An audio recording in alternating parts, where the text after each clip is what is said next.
In today's episode, we talk about how to improve your brain performance. And today we have a PhD in neuroscientist, Dr. Andrew Hill on the show. So first off, Andrew, thank you so much for coming on the show. I really appreciate it.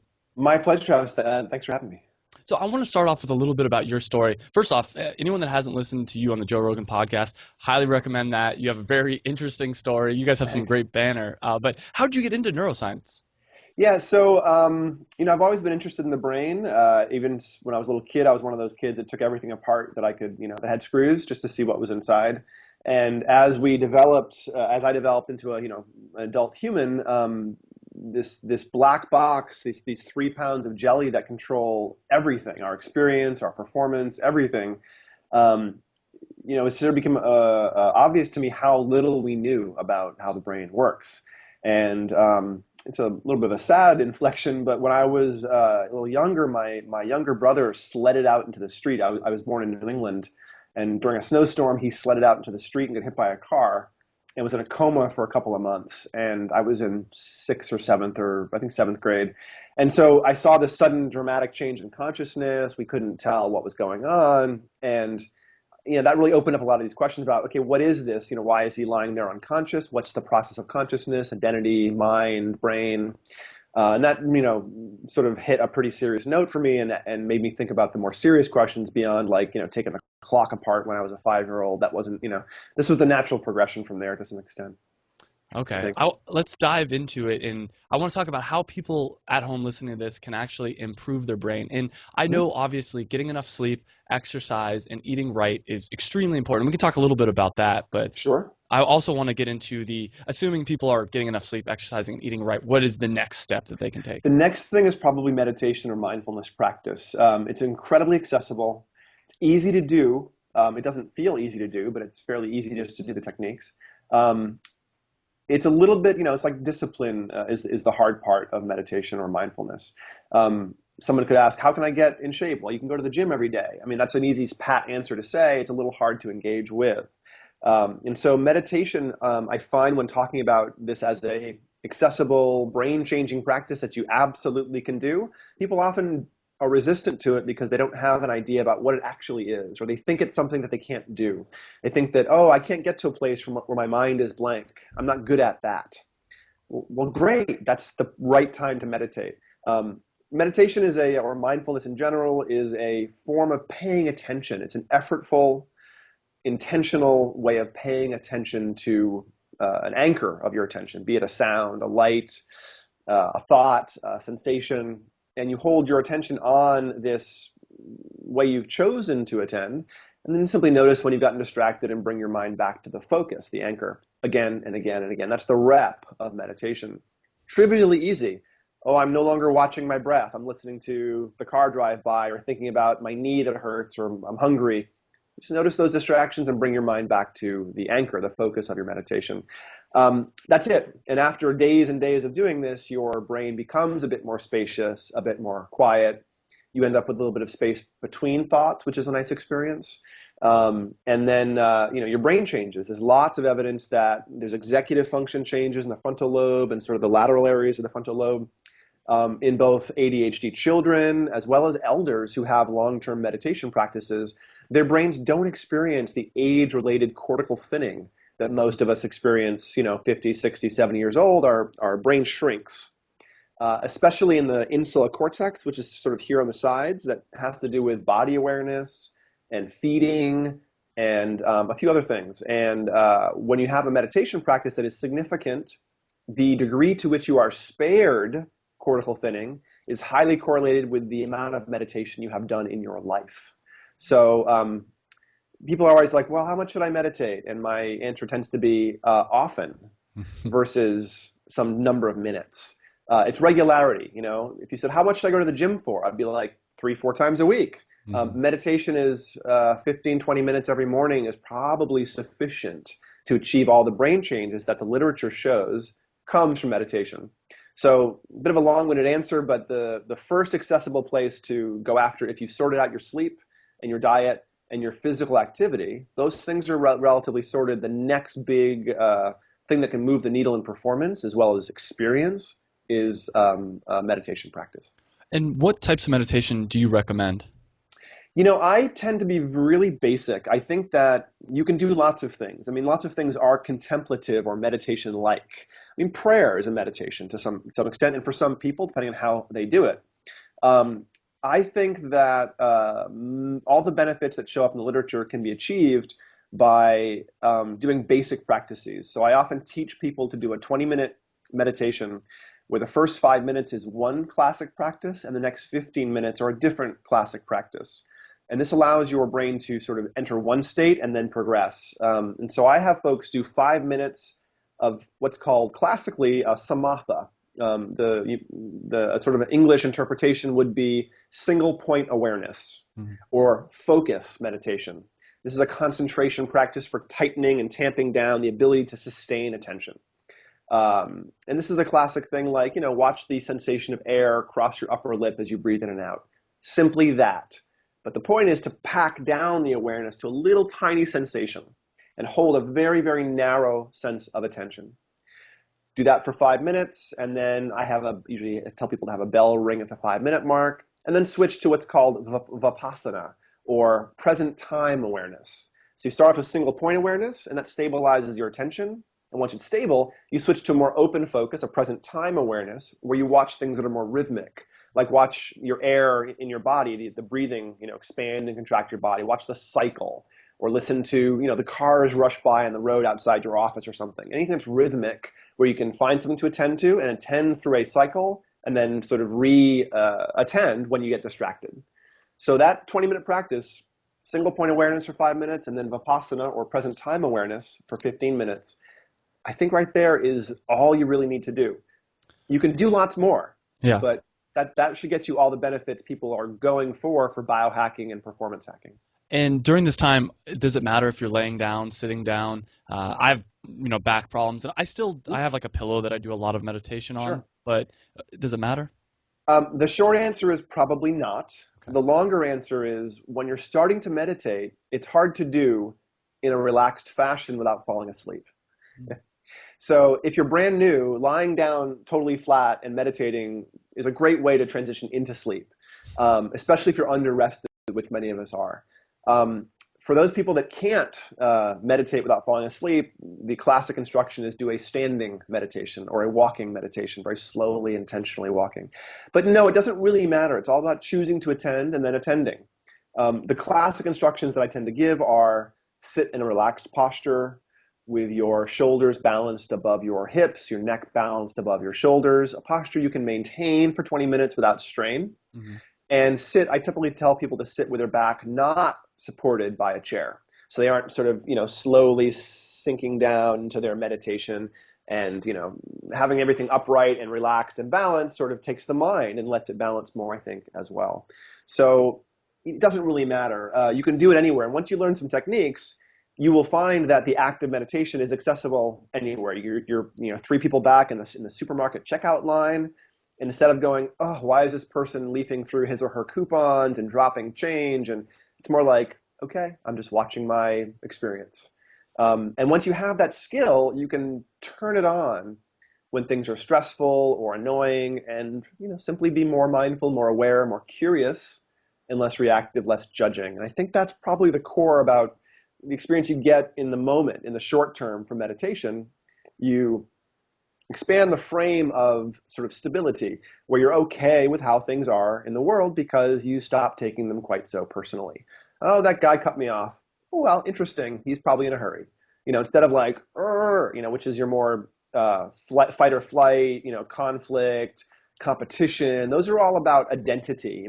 Hey, that's affecting me. Mm-hmm. And very few things actually affect us in this world. And so developing a stability from which to observe things, I think, is a really helpful, healthy, mind hack that is easy to do. So, one thing you said is that a lot of people laying down doing meditation might have a hard time or might end up falling asleep.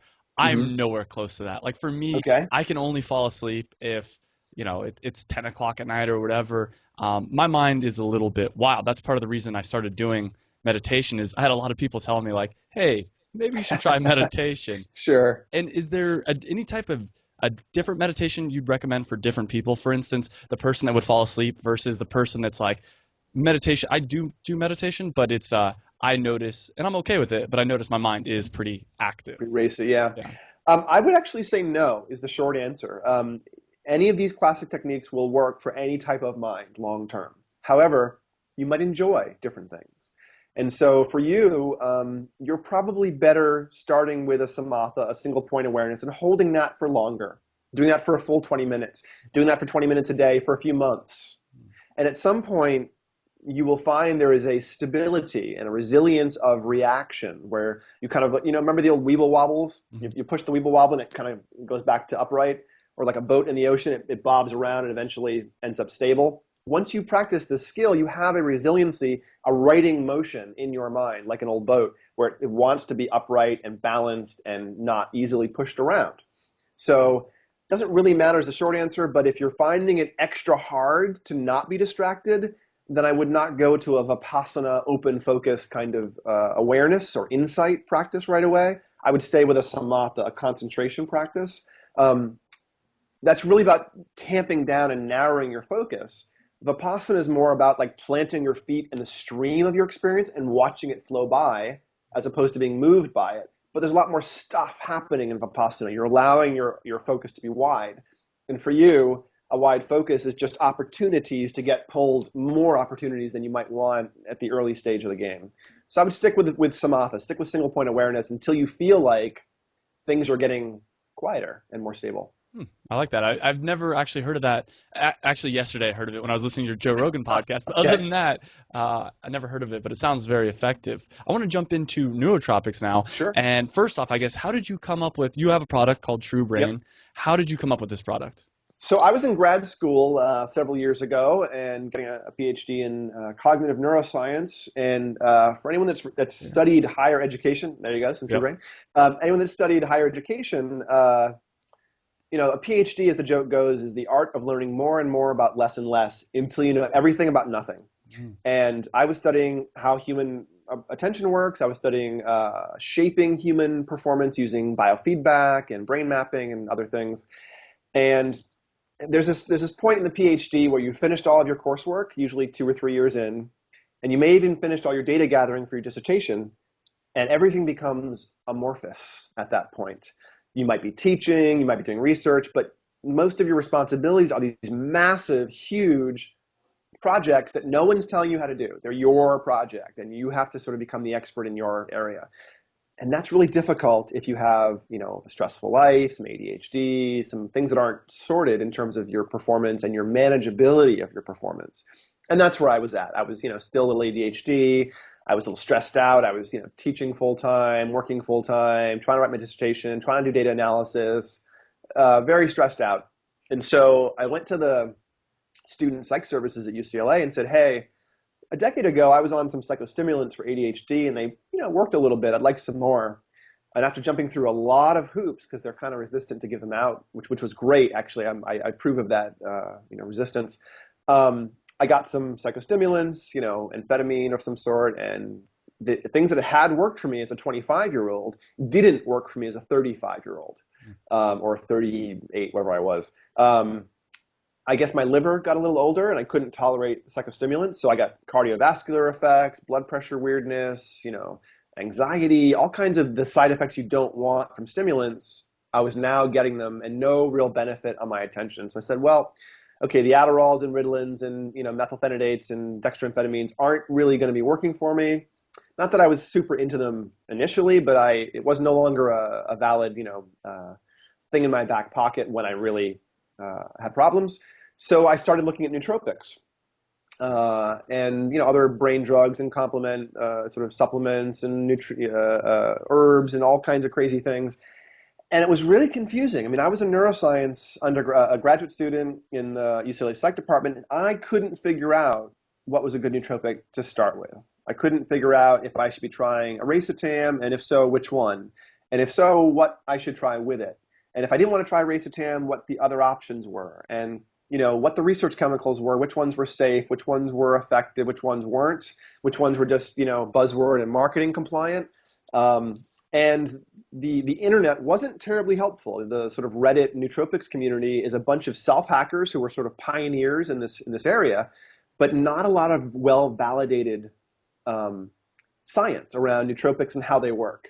And so after spending some time sorting through lists of, compounds and herbs and supplements, I kind of came up with what I thought was an initial 1.0 place to start, and was self-experimenting, myself. But I had I think the perspective of a neuroscientist, which is, okay, let's only go after things where there's some reasonable expectation of safety and efficacy, nothing that's incredibly new, nothing that hasn't been used in humans for decades. And so with that criteria of, okay, let me be smart about this and not just start monkeying with my brain chemistry, I came up with about 7 or 8 ingredients and started taking them and refining them, and they worked pretty well. And I found they worked better than the psychostimulants for supporting my attention, with no stimulant effect, no tolerance, no habituation, no appetite suppression, no stimulation. I could take them and go to bed if I wanted, which was kind of nice. So I eventually started giving all my friends and family these lists of ingredients. Oh, you want to? Okay, here you go. My mom would call me and say, okay, what should we be taking to offset risks of Alzheimer's and Parkinson's and things? And after a couple of years of writing down a list of 7 to 10 ingredients for people, and then invariably they would call back and say, okay, so I can't find these 3 things. Where do I get them? And I would spend time, I think this vendor's probably pretty good, but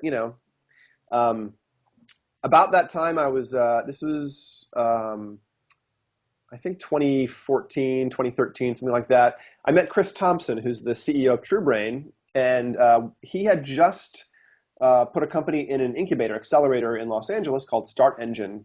And he was pivoting. He was having some trouble. It was a triathlete, initially supplement company he was interested in starting, because he's a hardcore triathlete, Chris Thompson is.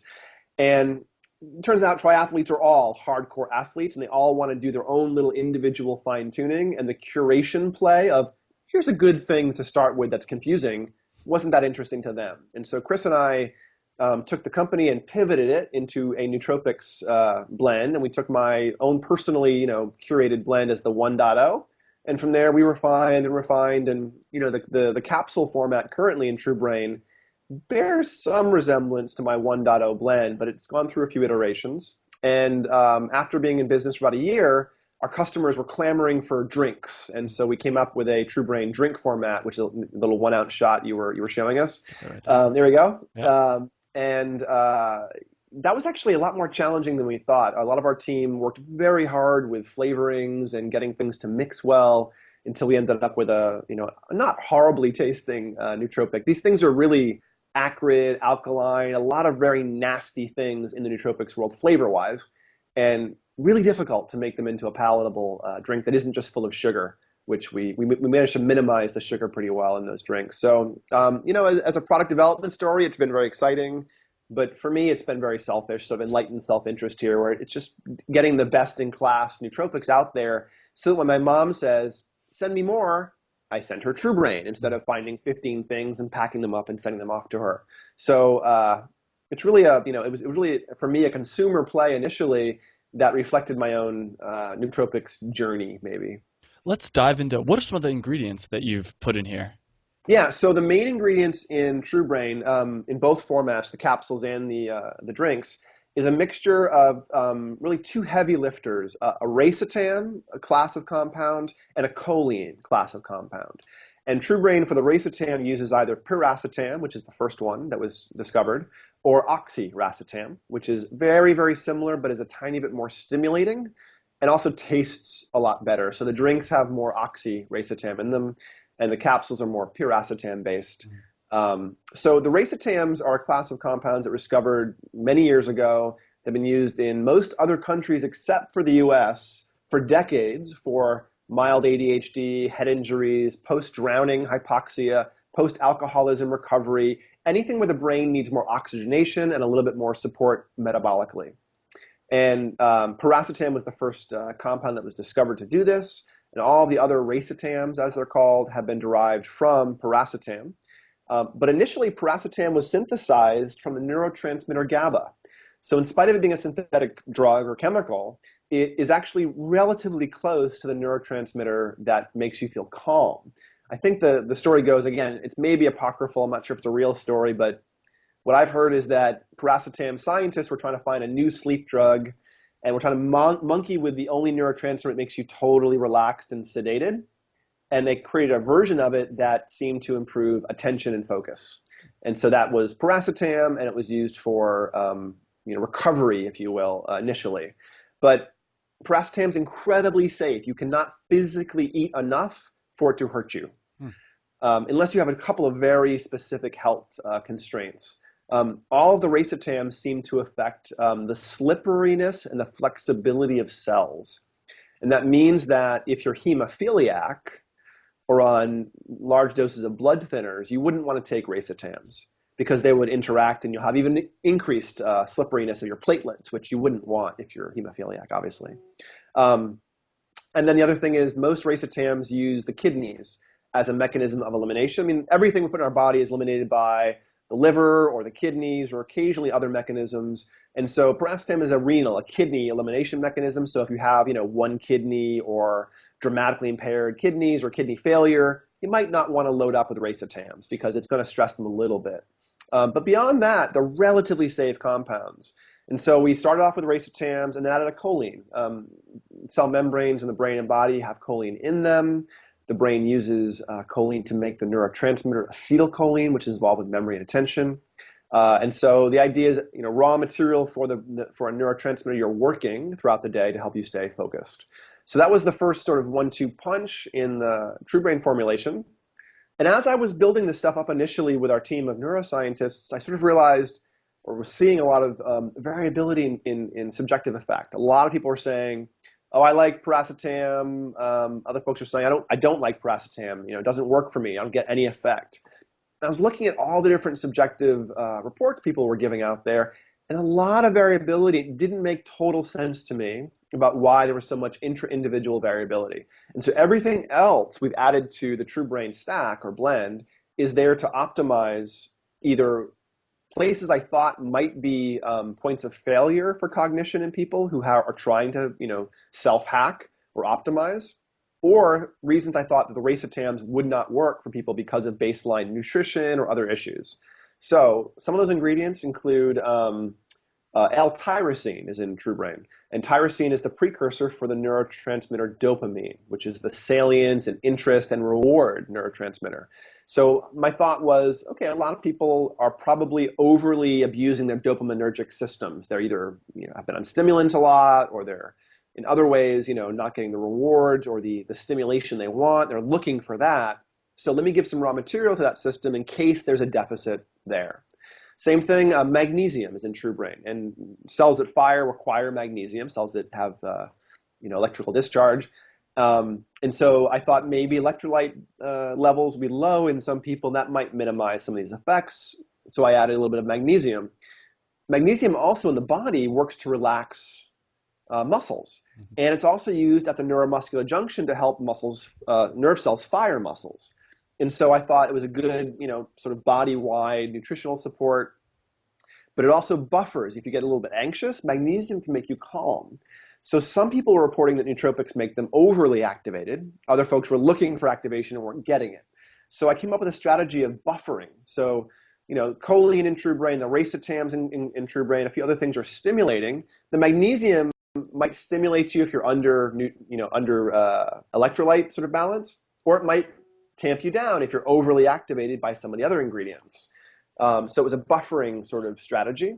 We also put in L-theanine, which is an amino acid found in green tea leaves, or actually tea leaves in general. And L-theanine seems to release GABA in the brain. So it helps to sort of buffer the overactivation, again, that can come from caffeine or other stimulating ingredients. We also got carnitine, acetyl L-carnitine, which is sort of a raw material for energy in the cell, helps mitochondria work pretty well. Again, slightly stimulating, and so that's why the L-theanine and the magnesium were important. The capsule format has DHA, omega-3 fatty acids from an algae form, so it's vegetarian safe. We didn't put the DHA in the drinks because fatty acids in a shelf-stable product weren't really working that well. And the flavors didn't mix all that well in the sort of the crazy chemistry we had to do to mask some of the nasty ingredients in the drink product. So we had to drop out the omega-3 fatty acids from the drink product. But otherwise, they're very similar. I might be missing an ingredient or two, but it's a very short list. It's 7 ingredients or 8 ingredients, and that was intentional. We wanted to put physiologically plausible amounts of this stuff, things that would be effective, we really resisted the urge to do some of the snake oil things that often show up in supplement industry. One of those things is obscuring the amounts of ingredients on the label. Yep.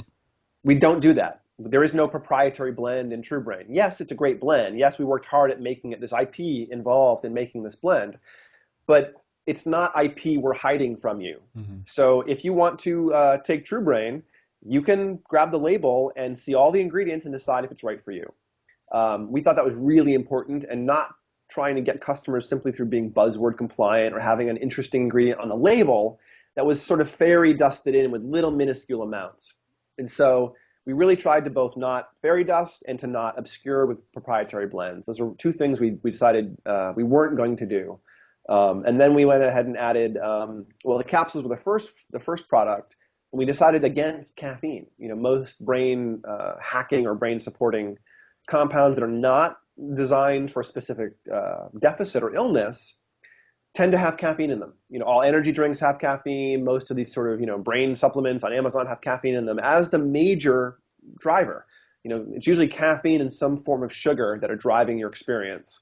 And there's no sugar in the capsules, there's no caffeine in the capsules, and there's low sugar and not that much caffeine in the drink product. I think we have 3 flavors of the drink. One of them has no caffeine, and the other 2, I think, have 80 milligrams currently is what we settled on, which isn't a lot. I mean, I'm drinking a 4-shot latte here, which probably has about 350 milligrams of caffeine if I had to guess, and one little sachet of TruBrain drink is 80 milligrams. So the goal was not to say, here's your caffeine source. The goal was to say, here's something in addition to whatever you're doing. The caffeine balances against the L-theanine. It tends to improve the Racetam, and so it's sort of a crafted product, if you will, that everything we chose is balanced against every other ingredient, but doesn't expect you to abstain from caffeine in your own life. It also doesn't require you to have caffeine. The capsule products work fine without caffeine, so if you're super sensitive or don't like coffee, no problem. But if you do, the capsules work better if you're a caffeine user because it modifies that stimulation effect you're going to get from your potentially heavy caffeine use if you're one of those people. So, and what kind of activities do you recommend TruBrain for? Is it something you recommend everybody has every day, or is it like if you're going to do something specific? Yeah. I do recommend it every day. I think that nootropics are not really something designed, or they shouldn't be used for spot alteration of your experience. Nothing that alters you dramatically is sustainable. And most nootropics should be, I think, considered as a long-term regimen supporting things you're already doing. You're not looking to get altered or changed in any way. You're looking to get more of what you already have: more focus, more calmness, more ability to think, better, longer focus into the day.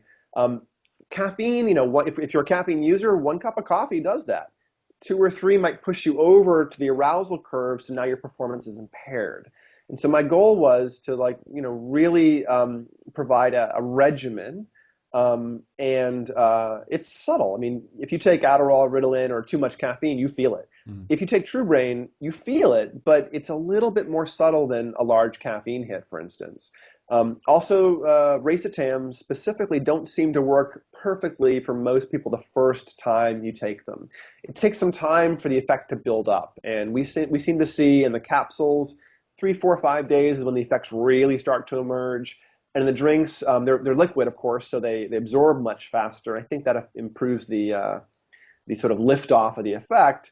And those seem to be felt sometimes the first day, but definitely the second or third day usually. So the goal is to support long-term, high-level output. So you should be using this stuff whenever you want to use your brain, is my short answer. Good answer. Okay. I want to shift gears here a little bit and talk about diet. And, it's funny because as we were talking about diet, I'm like, obviously a good diet is very important, but a good diet means such different things to so many different people. So I'm curious, as a neuroscientist, what do you describe as a good diet? Yeah. I'll give you my wrap on this, but the first thing I'll say is there's a lot of intra-individual variability. So what I'm saying might not be true for you. And I tend to say things very strongly and with a great deal of certainty, but this might not be true for you. So, with that grain of salt, with that caveat, my recommendation typically is for low or no sugar, low or no starch, eliminate all grains, and dramatically ramp up your fats. Okay. And that usually means a paleo, primal diet. It doesn't usually mean vegan or vegetarian. Those are very difficult to sustain when you're trying to have high fat and low starch. But I do think that fats, omega-3 fatty acids, are your friend. Omega-6 fatty acids are not. And the biggest source of omega-6 fatty acids in the Western diet tends to be grains and grain-fed meats. So I think it's really important to drop out all grains, no wheat, no rye, no barley, especially if you've been abusing your system for a long time. If you've got metabolic issues or digestive issues, you probably also need to drop out rice, corn, oats, all the non-gluten versions, and rebuild your system with high quality fats. I do think that humans should be having fat as the primary source of nutritive fuel. And we shouldn't be having sugar or starch as our primary fuel source. I've heard that from a lot of the different people I listen to, Sure. in the biohacking community. And I find when I do that, and I've tried it, I've tried to go past the whole brain fog thing, I tend to have like a general sense of not, my opinion is my serotonin's lower or something, but just like a general less sense of well-being. Blah. Yeah. Yeah. And good. I think you haven't had enough fat. That'd be my answer to that Okay. observation by somebody is, oh, okay, eat more fat. Really? Okay. If you're craving anything, eat more fat. If your energy's low, eat more fat.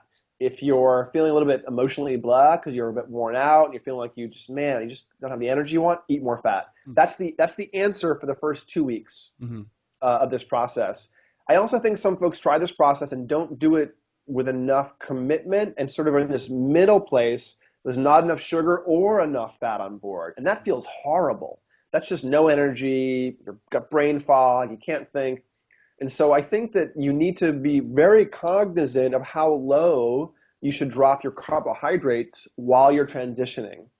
You don't necessarily need to be in ketosis or ultra low carb to get all of the benefits, I think, of a low carb diet. I don't think you ever need to go into ketosis. So I would say that, 100 grams a day, or probably a nice round number, that most people who are physically active can have 100 grams of carbs a day, not spike their insulin, not develop adipose, not raise triglycerides.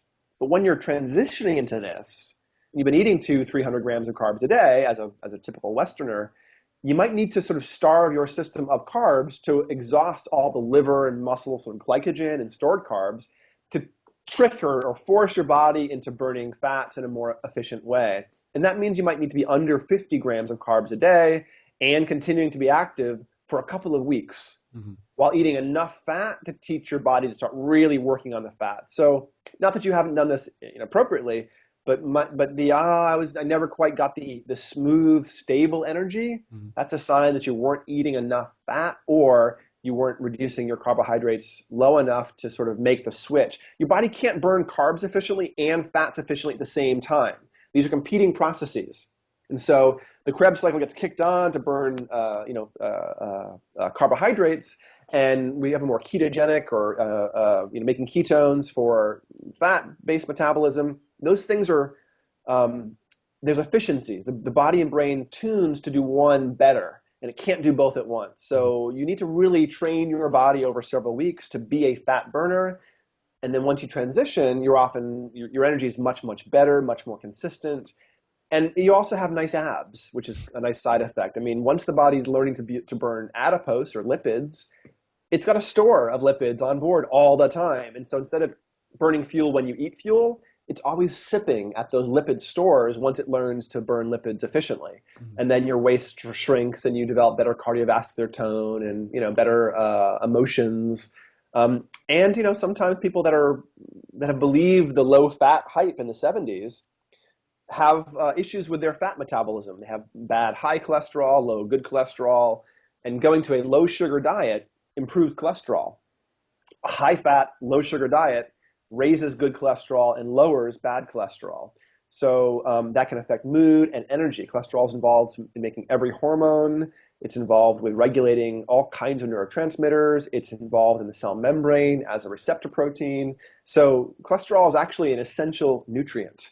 And the idea that you shouldn't be having fat, or if your cholesterol is high, you should be reducing your saturated fat, is actually the wrong approach. The right approach to bad blood lipids is eliminating sugar. That will fix your blood lipids. So, For the record, for the most part, I do eat very paleo, uh-huh. mostly fat meals. I'll have like a sweet potato a day and maybe some other kind of carbohydrate, natural carbohydrate. So I Sure. do eat a lot of fat, but maybe I need to try a little bit deeper into the ketogenic diet. Yeah, and sweet potatoes are wonderful. They don't affect your insulin the way that white potatoes do. They're a great source of starches that your gut flora will turn into the right kind of fatty acids for you, which is wonderful.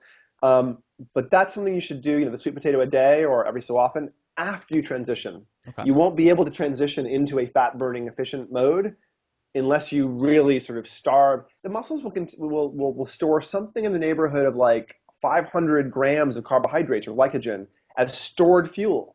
So you got to really burn through that either through exercise or not replenishing it before your body will kick over into really efficient burning of lipids. What is your breakfast like? Do you do like the bulletproof coffee or something? I occasionally, I'm not a huge fan of bulletproof because I really like coffee. Hmm. And for me, the amount of fat that Asprey say you would add to your coffee masks the flavor too much. Okay. I also don't believe in mycotoxins in coffee. I think it's a little bit of a ridiculous, stalking horse for coffee. But so for me, it's about high quality single batch espresso in some cream usually. And I have a little breve latte here, which is just cream and espresso. I usually have eggs, bacon, sausage, whatever. I have an animal protein source, a high fat animal protein source, maybe an avocado, maybe some fruit, but not a lot. I minimize my fruit and only have high fiber fruits like berries and things. And then, these days I'm actually eating at work after I go to yoga at 6 or 6:30 every morning and do a hardcore, hour and a half. And the new company I opened is right next door to my yoga studio. That's cool. So the little life hacking there, where it gets me to go to yoga every morning now, and I walk next door now to my office, and sometimes I have a bowl of eggs in the fridge or something, hard boiled eggs these days. But it's about high fat, high protein. And if I'm midday and I haven't eaten, and my office manager is saying, hey, you should eat. It's a fat source. It's, find the salad full of eggs or find the chicken. It's always a high protein, high fat source. So for me, first thing in the morning is usually something that, comes from a chicken. So Last thing I want to talk into and dive into is neural feedback, which is sure. I'm really interested in. It sounds like that's what your company currently is doing, but Yeah, Peak Brain Institute, peakbrainla.com is my new neurofeedback practice. We just moved from Beverly Hills to Culver City, a little different part of LA, and we're a general brain training center. Neurofeedback is biofeedback on brain waves, essentially. There's other kinds of neurofeedback. We also do biofeedback on blood flow perfusion dynamics, and we do that a lot for migraines. It turns out that a migraine seems to be a spreading cortical depression, a metabolic fallover of cells, and then that causes blood vessels to spasm, which you feel. The brain itself has no sensory nerve endings. You cannot feel your brain tissue. Your headaches are usually outside your head, outside your brain, not inside your brain. You're feeling blood vessels spasm, you're feeling muscles get tight. That's what you're really feeling when you feel your head. And so we train up blood flow, make it more stable to affect migraines and things. But for human experience, performance things, we're usually training EEG or brain waves. And we make all kinds of brain waves, delta, theta, alpha, beta, gamma. These things are all happening all the time. But the ratio of brain waves moment to moment are really, to some extent, indexed on your performance. So there's two brain waves we pay a lot of attention to in executive function or human performance realms.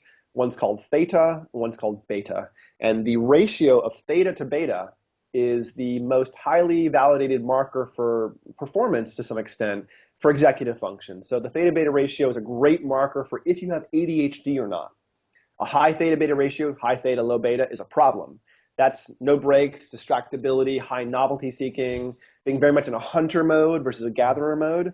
And it's a problem when you're being asked to sit in an office for 3-4 hours or a meeting and be quiet for an hour. And so we measure the amount of your theta and beta moment to moment. It's always, fluctuating as your brain changes. And biofeedback on the brain simply provides input, like a spaceship flies or a movie gets brighter, or you hear a sound whenever the ratio fluctuates in the right direction. But your brain's always moving, so the next moment your brain does the wrong thing, and we withhold the feedback. The spaceship peters out, the movie screen goes dark, the beeps stop, and the next moment your brain naturally fluctuates in a desired direction, and the feedback resumes. And so over half an hour or so of training, you may have hundreds of little stops and starts of the environment you're sitting in front of, like the computer screen, the spaceship stuttering, or the car is, going into neutral and then zipping ahead again. But it's all non-voluntary. In peripheral biofeedback, galvanic skin response, HRV, you're learning to practice feeling a certain skill and then tapping into that skill. If you don't practice it, you lose the skill in peripheral biofeedback. In central biofeedback, once you're making these new waves, once your brain has been taught to do it a few times, you're now in this mode and there's no need to practice it and it's not voluntary. We just shape the brain activity in a certain direction and then you use that brain and it becomes permanent.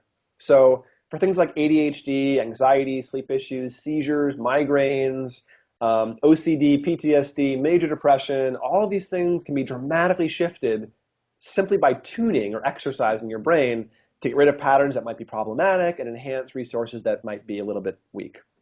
This is one of those things that I'm extremely interested in. Not that I suffer from any of those, but just general life improvement. And I've heard like Dave Asprey talk about this before, and I think he said the one he was talking about is like $10,000. Is your guys' a little bit more No, cost? it's way less than that. Okay. I don't like how some of the most popular neurofeedback, like the 40 years of Zen that Dave pushes, I don't like it because the brain doesn't change in 2 weeks.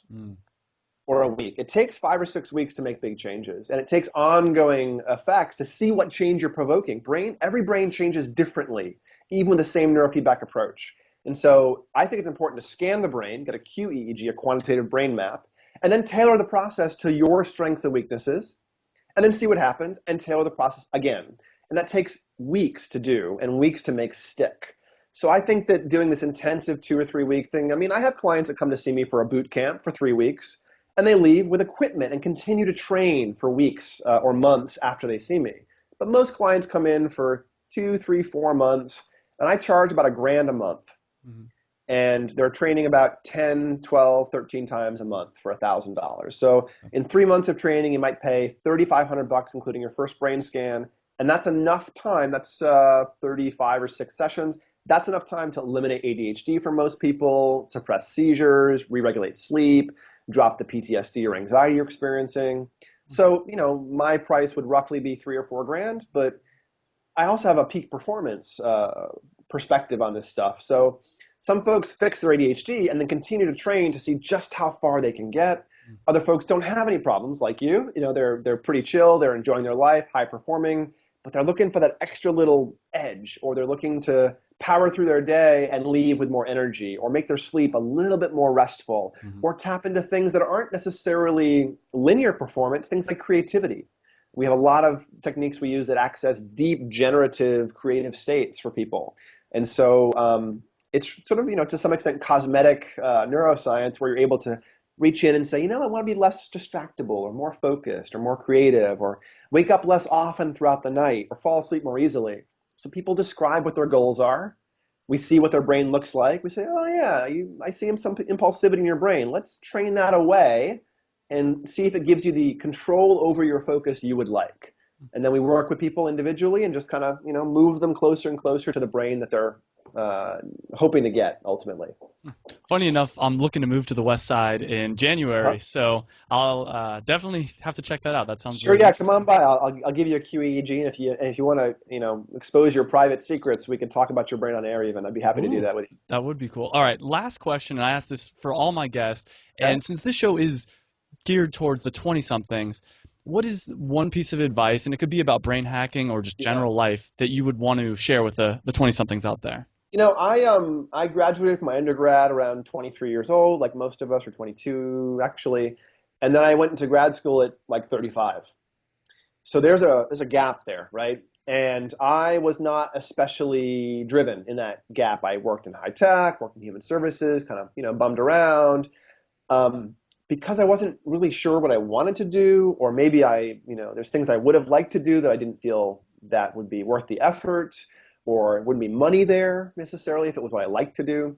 And eventually I just pursued what I found fascinating, and money and success came from that. So this is not very unique advice, but I would say to people who are in their 20s, whatever you find interesting and passionate, do that. Pour all your energy into whatever is easy to put energy into, and lights that fire. Because it doesn't matter if it's underwater basket weaving. If you find underwater basket weaving the most amazing thing in the world, you're going to like get the Nobel Prize in underwater basket weaving and have an underwater basket weaving entrepreneur startup that, does basket supplies to all the other people in the world who love underwater basket weaving. It doesn't matter what it is. If you have the passion to become the expert in it, money will come. And so I would say forget about success, forget about external validations of your efforts, and look for intrinsic motivation. Look for things that are easy to sustain for you and really feed you in some way, because those things are easy to keep doing, and you will put the extra effort in so that success comes later. Success is not the goal. Engagement, fulfillment, passion should be the goals. I want to share something that I heard recently that ties into that. And I forget who it was. Someone was talking about how, the 1970s, if you were a chef and you really loved it, you were the help. You were getting paid maybe, not very much. Then come 1990s Food Network, and if you were a really good chef, you're a star. Yeah. And I think that's going to continue to happen. So. That's right. Now we need some celebrity neuroscientists next, I think. Yeah, or celebrity underwater basket weavers. There we go. Exactly. Where can people find out more about you, TruBrain, all that? Sure. So TruBrain's an easy website to find, TruBrain. They can also find me on Twitter for direct follows, Andrew Hill, PhD at Twitter. And then, of course, I have a brain training center in Los Angeles at peakbrainla.com. And I encourage folks to hop on Twitter. And I always love to hear about brains, because every brain is completely different in some ways. And I'm always really interested to hear about your brain challenges, the things that you're struggling with, your successes, the unique things you have found that help you feel like you're using your brain better than you were. I really want to know those things from people, because everyone has different strategies and different successes, and different things work for them. So, I encourage your listeners to reach out with their questions, and also their, just I love my brain stories, because those are always great to hear. Well, thank you so much, Dr. Hill, for coming on. I really appreciate it. My pleasure. Hey guys, I hope you enjoyed that video. And if you did, make sure you hit the big red subscribe button down below. You can also check me out on Facebook and on Twitter. And I release a new video every Monday. And by hitting that subscribe button, you'll get those new videos every Monday. And this is really a podcast. It's also a website. You can check out the website. It's howtodoyour20s.com. I'll put a link right over here as well. And what it's all about is trying to improve your life. And we specifically focus on things that people in their 20s are interested in. So make sure you like the video if you liked it. Subscribe, like us on Facebook and Twitter, whatever. But I hope you enjoyed the video, and I hope to see you again on another video.